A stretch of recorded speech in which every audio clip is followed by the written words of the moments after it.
Sipag lang mga ka-farmers. Good day po mga ka-farmers. Panibagong vlog.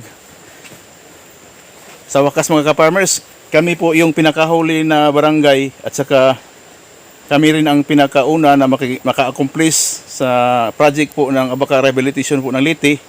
Kasama na po yung mga bayan ng Albuera, Inupakan, Hindang at saka iba't iba pang mga barangay o iba't ibang bayan po ng sakop po ng Northern Liti. Dahil kami po ang pinakahuli at saka swerte naman dahil sa pagsisikap po ng aming mga evaluator at saka sa kaugnayan din sa mga farmers. Itong araw na ito na rin ang pinakahuli na farmers na aming bibisitahin para kuhanan po ng dokumentaryo para mabigyan po ng tulong na pinansyal pagdating po ng December. Ngayong araw na ito, final na po. Isang farmers na lang ang kulang para ma-accomplish po yung aming final mapping and survey sa isang Abaca farm dito.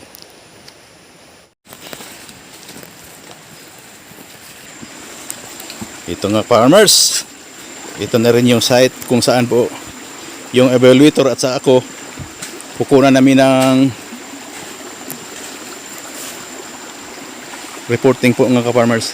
Nauna na po yung aming evaluator. Yung evaluator po namin si Mr. Chirito Luquias.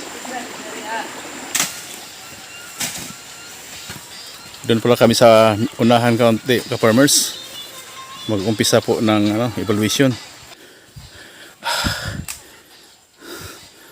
Lapit-lapit na mga ka-farmers yung aming pag-umpisahan. A few moments later. Ito na ang site na area na ito ang aming pagkukunan po ng documentary. Pagbibilang po ng Abaca at saka sa unahan kita na rin po natin yung kabundukan ng Leyte mga ka-farmers. Malapit po sa ulap tayo mga ka-farmers.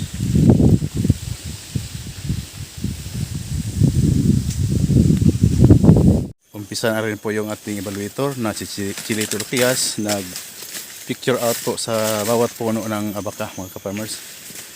Dahil yan po ang tugo ng PhilFIDA na bawat puno ng Abaca ay mabigyan po ng dokumentaryo para maging transparent po yung ating mga proyekto ng gobyerno mga ka-farmers.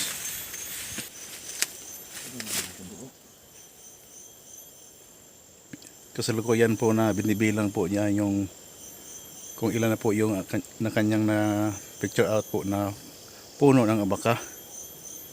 Dahil yung una pong required namin dito yung is about 300 per farmer. Yung second na naman, second trans ay bumaba na lang sa bawat membro mga ka-farmers, dalawa na lang po, 200 para malimitahan po yung pagtatanim dahil kasalukuyan po kami nahirapan po sa paghanap ng mga saha o binhi ng Abaca mga ka-farmers. Kaya yun na lang po. Sa mga ka-farmers, ipakita ko rin sa inyo yung GPS na gamit po. Yan po mga ka-farmers, naka GPS po yan ang gamit. Hindi po yan gumagana pag hindi po na naka-on po sa FIDA main office po ng Manila mga ka-farmers.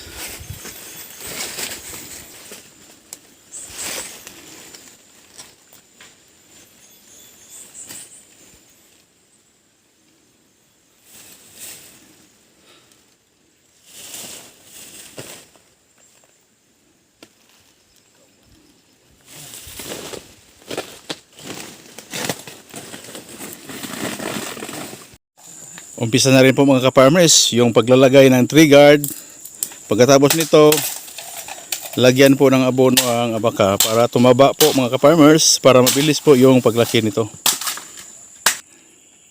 Ito ka-farmers, kinuna na po ng Inga na pagbubuha paana ha. yan. Hinay ha. Tinuruan po yung farmers sa evaluator kung paano po maglagay ng abono para hindi nasasayang yung abono. Yung tama lang yung distansya ng paglalagay ng abono at saka sa puno ng Abaca mga ka-farmers. Importante po yung turuan ng ating evaluator na galing po sa FIDA para maging successful na naman yung ating mga farmers dito. Good. Darot na po, balhin.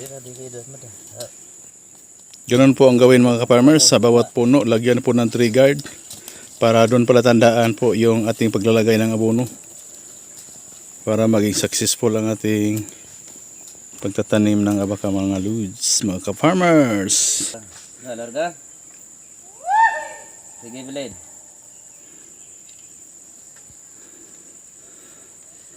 Isa ha, Bilin. Isa. Good. Lajuar na po niya na Ano kung ladyo ang...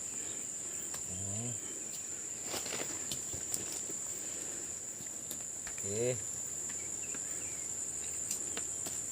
Mga ka-farmers, pinakita ko na po sa inyo yung panghuli na farmers na makabenepisyo po ng project mula po sa PhilFIDA, mga ka-farmers, kung saan po ngayon nagbibilang at saka nag-aabono na rin.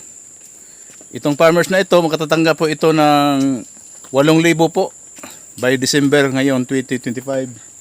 At saka yung ako na rin, kasama na rin po ako sa magbibiyaan po ng tulong po galing po sa PhilFIDA.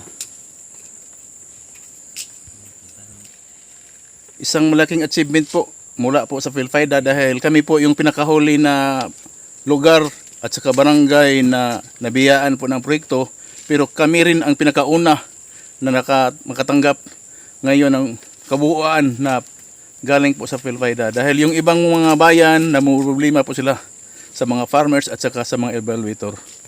Dito sa pagtutulungan po ng mga farmers at saka sa mga evaluator, natupad na rin yung pangarap namin na matulungan kami sa PhilFIDA.